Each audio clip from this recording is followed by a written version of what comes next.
Ladies, gentlemen, and others, welcome back to Buzz Comics. Today, I want to talk to you about Ghost Rider 2019, issue number 1.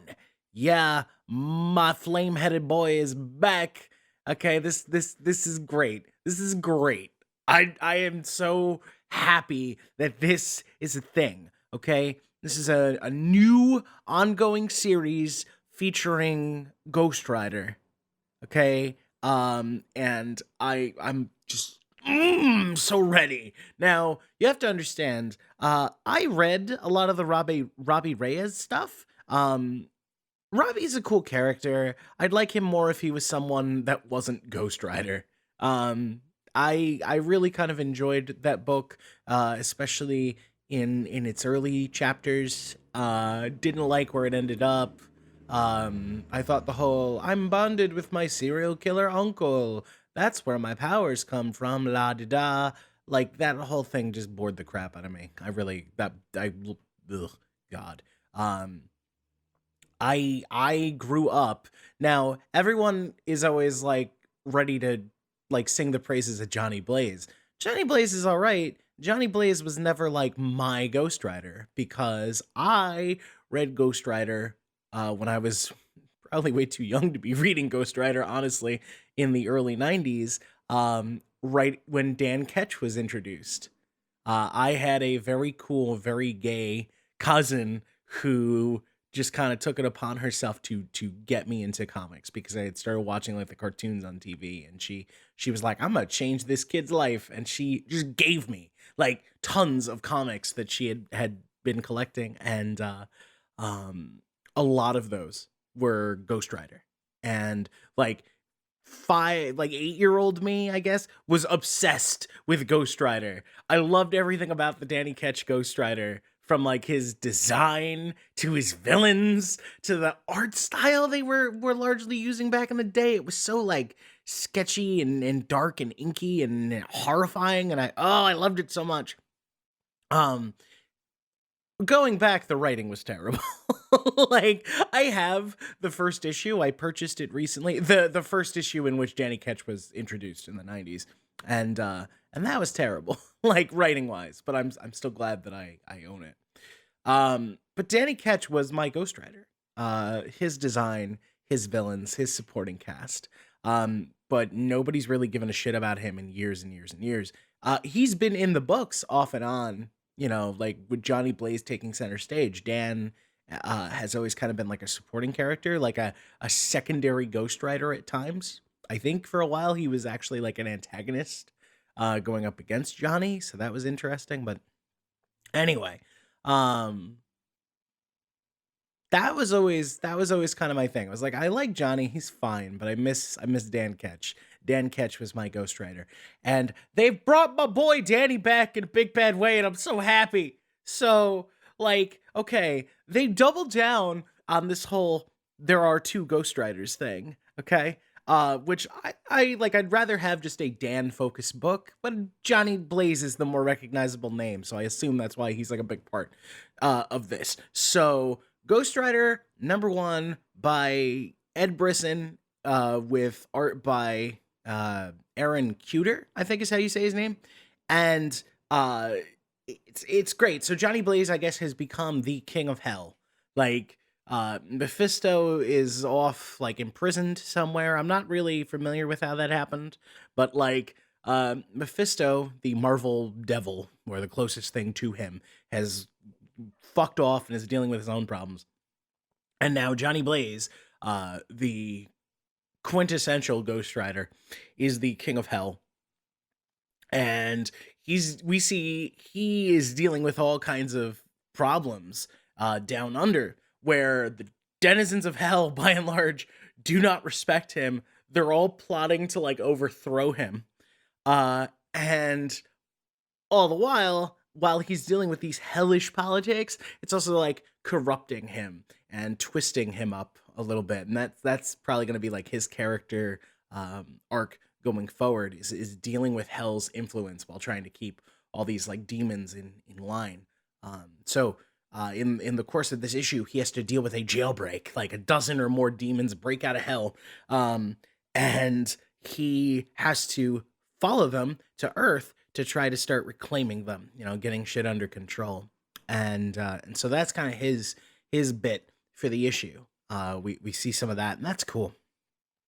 Meanwhile, we touch back in with my boy Dan, who is now kind of trying to like reclaim his life. He's been utterly destroyed by being a spirit of vengeance, by being a ghost rider.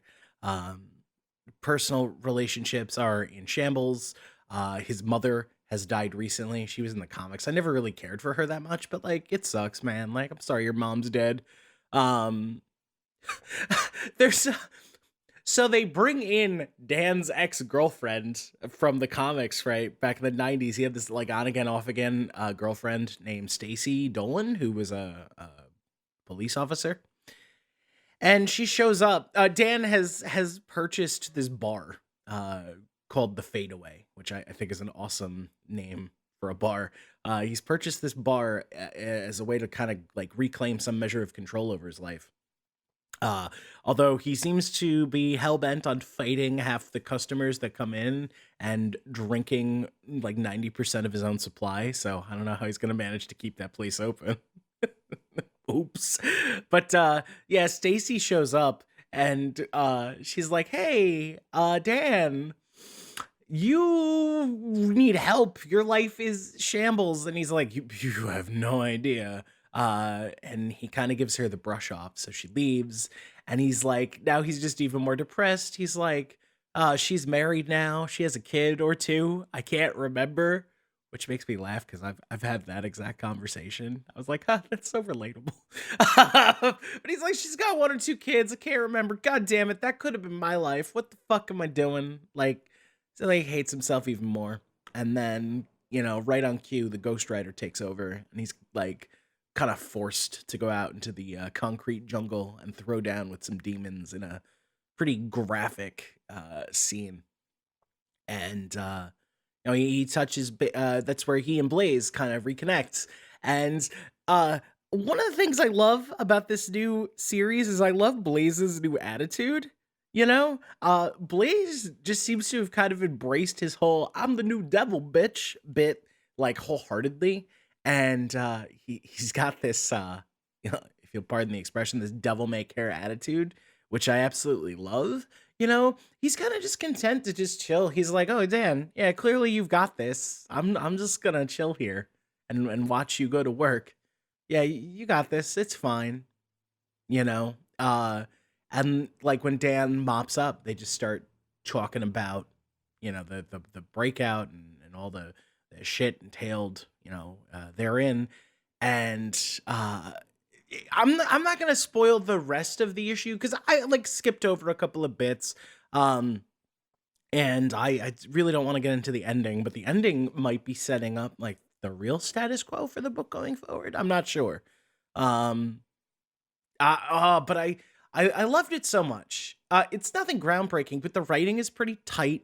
Um, the art was where I had something of an issue. I'm not really familiar with Andy Kuber's work. But I mean, it's okay. It's fine. It's perfectly adequate, and it tonally it works. I just didn't personally enjoy like some of the choices made. So, um, there was this story from earlier in the year in Marvel Comics Presents #6 that was kind of like a primer to this issue. And in that story, it was just a really quick one and done Ghost Rider story featuring Danny. And I really liked it. It was like a 12 page story of like Danny throwing down with one of his old villains named Wallow. And in that story, like Dan is given this cool redesign with like dual chains lashed across his chest, and he's got like a it's Ghost Rider in a trench coat, which is it's been done a couple of times in the past. Um and every time it's done, I love it to pieces. And I'm like, oh, is this gonna be Dan's new design going forward? Because this is amazing. It's not. It's not. It's kind of a pared down version of his original appearance from the 90s now. Like the cool trench coated dual chain design is done away with, and now it's just Dan exactly as how he looked in the '90s. Only I'm gonna say it, and I'm sorry, not drawn as well. Like I don't remember who drew Ghost Rider originally in the '90s, but that worked. That design worked great there. Uh, the typical color palette, the details to that design, that like motorcycle fetish uh kind of thing going on. It worked really well. Here, not really a fan of it. Um, Same thing with Johnny. Like some of the segments, like with Johnny in Hell and his Ghost Rider form, like it's just messy. It's busy. It's not for me. I just really didn't enjoy it. But the art is adequate. It's not bad. It's not like most of modern Marvel comics. So it's fine. I can definitely live with it. It's not like, oh, this book makes me want to vomit. I can't keep going. No, it's fine. It's good. It's great. Um, and the story is really tight and it's interesting, and I want to see where it goes. They're bringing back some classic Ghost Rider villains that I won't spoil, but it made me smile. Although again, the villain they do bring back, I did not like the redesign. It just not for me. Again, it's a character I remember from the '90s, and they looked so cool back then, and now it's just ugh, that's kind of gross. But not this art is bad. Just this art is not to my taste. And who knows? Like, maybe that'll change going forward. Um, but and in terms of the story, it's really cool. Johnny and Danny both feel really distinct. Um, there is a supporting character like who works for Danny who seems really cool. I hate that I am now blanking on her name, but she's like his employee and she's cool. I don't know how long she's gonna stick around because I can't imagine somebody putting up with Dan's shit for that long. But hey, whatever. Um, it was cool to see Stacy again. I wonder if she's gonna be in the book more, or if she is just there to kind of like walk in and kind of give Dan more of an impetus to hate his life and then walk out. I don't know. Like maybe that was just there as like housekeeping to explain like why, where she's been, and now we're never gonna see her again. We'll see. We'll see. I think she's gonna be back. That's gonna be interesting. So, if you are a fan of '90s Ghost Rider, in spite of its terrible writing, like I very much am, this is a book for you. This is Ghost Rider like he hasn't been in a very long time. I am super excited. Please, please, please, please, please go out and buy this book. Now we all know that poor sales are not good enough to make Marvel cancel books anymore, but still, let's pump these numbers up. Let's get people buying this book because it's the most fun I've had reading a number one in a very long time. I am going to pre-order the trade for this bad boy as soon as it becomes available. I was hyped for this issue for quite a while, and I couldn't have been happier with what we ultimately got. So, anyway, that's my review for this book, Ghost Rider number one. Great time. Go out and buy it today. Get this bitch. It's so good. It's worth your time and your money. Thanks for listening, guys. I will see you on the next one. Bye bye.